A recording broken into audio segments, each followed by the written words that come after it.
여기서는 인프라 재무 모델 작성하는 순서에 대해서, 그리고 기본 구성은 어떻게 되어 있는지에 대해서 간단하게 설명드리겠습니다. 첫 번째로 작성하는 부분은 오퍼레이션 부분입니다. 그 오퍼레이션 부분을 통해서 이제 사업별 특성에 따른 운영 시뮬레이션, 운영과 관련된 매출과 비용을 산출하고, 이 오퍼레이션을 작성하기 위해서는 이 프로젝트가 KPI가 뭔지, 키 퍼포먼스 인디케이터가 뭔지를 찾아야 됩니다. 예를 들어서 태양광 같은 경우에는 발전 시간이 되겠죠. 풍력 사업 같은 경우에는 캐파시티 팩터라고 하는 실제로 이용될 수 있는 비중 중에 매출과 연동되게 전력을 생산하면서 이용되는 비중에 대해서 알아야 될 거고, 오일앤가스 산업 같은 경우에는 이제 PDP라는 얼마만큼 확인된 매장량이 있는지, 그런 퍼포먼스 인디케이터가 이제 중요하겠죠. 그런 퍼포먼스 인디케이터에 대해서 이제 매출과 비용이 가장 큰 영향을 주는 어떤 수치들을 찾고, 그 수치가 이제 모델에 정확히 반영되고 유연하게 적용될 수 있도록 작성을 해야 됩니다. 유연하게 적용될 수 있다라고 하는 거는 이 퍼포먼스 인디케이터에 따라서 매출이랑 비용이 실제로 연동이 되면 다 바뀔 수 있도록 이제 연결이 되어 있다는 의미를 말하고 있습니다. 그리고 오퍼레이션을 작성할 때는 그 사업별 운영 특성에 따라서 다르나 매출, 사이클 유지 및 보수 계획, 비용 발생 주기 등을 고려해서 월별 혹은 분기별로 작성을 합니다.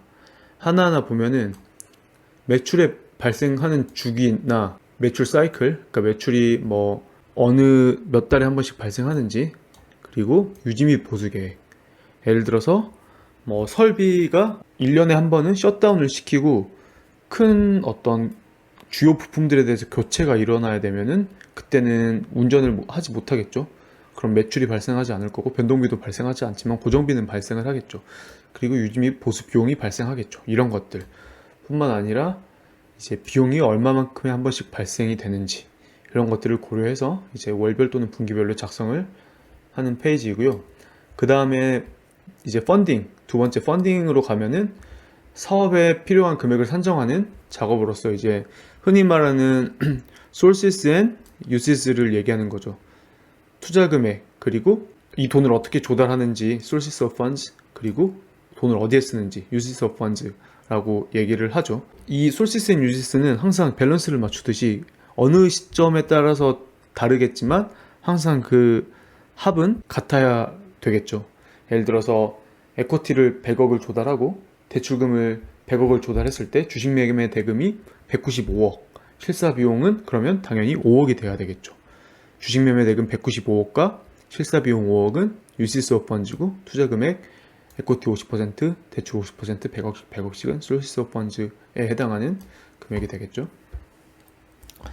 이 펀딩을 할 때 그린필드 투자의 경우에는 사업 개발에 소요되는 공사비 및 각종 부대 비용이 발생을 하고요. 브라운필드 같은 경우에는 사업 인수에 소요되는 금액, acquisition price, 주식 매매 대금, 혹은 자산 인수 대금, 혹은 SPA상 이제 SPA shares consideration이라고 이제 표현을 많이 하기도 합니다. 그러니까 인수 금액을 말하는 거고, 그 관련된 각종 부대 비용이 있겠죠.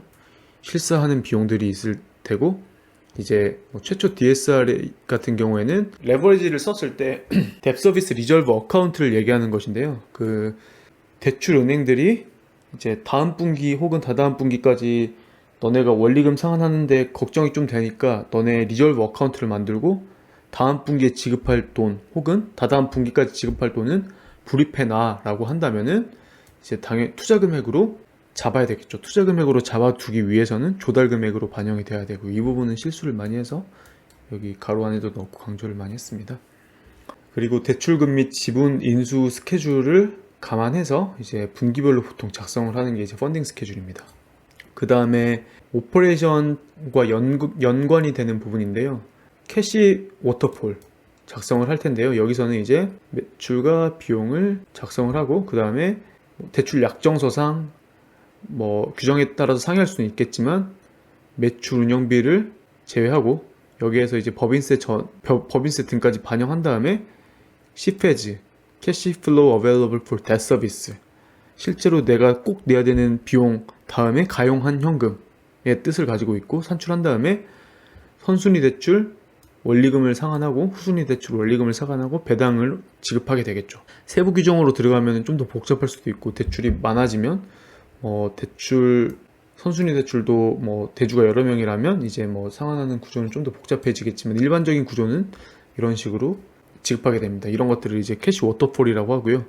보통 이제 이 원리금 중에서 이자비를 먼저 지급하고 원금은 그 다음에 지급하는 게 일반적인 원칙이죠.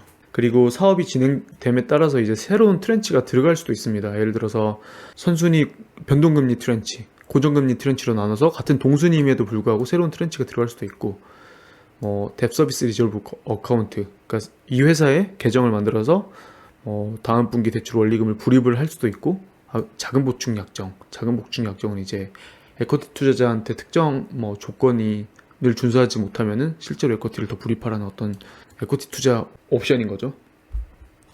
대출에 대한 어떤 개런티를 해주는 부분이죠, 에쿼티 투자자가. 그리고 대출 상환 스케줄에 따라서 다양한 수정이 필요하므로 정확한 인덱스 및 유연한 적용이 가능하도록 작성을 해야 됩니다. 그래서 인덱스를 적용을 할 때 원리금 상환은 언제부터 되고, 원리금 상환은 언제부터 시작하고, 그 시작한 대출이 실행되고 대출 최초 원리금 상환을 연계해주는 기간을 이제 그레이스 피리어드라고 합니다. 6개월 혹은 1년 이때까지는 이제 원금을 안 갚아도 돼, 원리금을 지급하지 않아도 돼 라는 그레이스 피리어드가 있으면, 그레이스 피리어드까지 특정 인디케이터를 작성하고 최초 원금이 나가는 또 별도의 인디케이터가 필요하겠죠. 이런 인디케이터, 인덱스를 이제 유연하게 작성을 가능하도록 해야겠죠. 예를 들면은 최초 원금 상환 일자를 결정을 하면 그 일자랑 인덱스랑 연동이 돼서 인덱스와 캐시플로우 상에 같은 달이 됐을 때 이제 1이라는 숫자가 뜨면서 그 달에 최초 원리금 상환이 된다, 이런 적용을 가능하도록 이제 작성을 해야 됩니다. 그래서 캐시 워터폴 같은 탭에서는 이제 대출 원리금 상환 스케줄이 있으니까 분기별로 보통 작성하는 게 원칙입니다. 사채 같은 경우에는, 그리고 본드 같은 경우에는 6개월에 한 번씩 상환을 하긴 하지만, 일반적으로 선순위 대출, 은행 대출을 많이 이제 조달하기 때문에 대출 상환 스케줄에 따라서 다르겠지만 은행 대출을 고려했을 때는 분기별로 작성하는 게 이제 원칙입니다. 그 다음에 앞서 계산한 활동들을 이제 재무제표로 나타내고 연간 법인세까지 계산을 해서 파이낸셜 스테이트먼트를 이제 작성을 하고요. 마지막으로 밸류에이션 앤 썸머리에서 프로젝트 리턴들, 그리고 사업 참여자별 리턴들, 트렌치별 리턴을 계산할 수 있고, 그런 결과들을 요약해서 이제 우리가 실무적으로 쓸 수 있는 어떤 보고서 형태로 갈 수 있게 키 어썸션스, 리절트를 보여주면서 이제 모델링 수업은 마치도록 하겠습니다. 사업 참여자별 리턴이라고 한다면은 이제 대출을 투자하는 회사가 은행일 수도 있겠지만 대출을 투자할 수 있는 펀드가 될 수도 있겠죠. 우리나라도 이제 해외처럼 크레딧 펀드가 점점 많아지고 있는 추세죠. 최근에 BIG라는 회사도 크레딧 펀드를 이제 조성을 하고 있고, 그리고 기본적으로 유명한 베인 캐피탈이라든지 이런 많은 회사들은 크레딧 펀드를 다 가지고 있습니다. 그들은 이제 EIG 같은 회사도 마찬가지고요.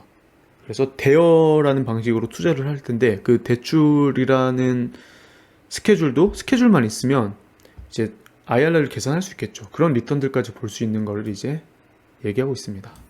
이렇게 인프라 모델의 구성은 어떻게 되어 있는지 설명을 드렸는데요. 여기서 다 이해가 되지 않더라도 실제로 모델링 수업을 진행하면서 이해할 수 있으니까 이제 이런 부분들을 이제 나중에 한번 다시 정리하는 겸 모델링이 끝나고 한번 봐보시면은 정리하는데 더 도움이 될 것 같습니다.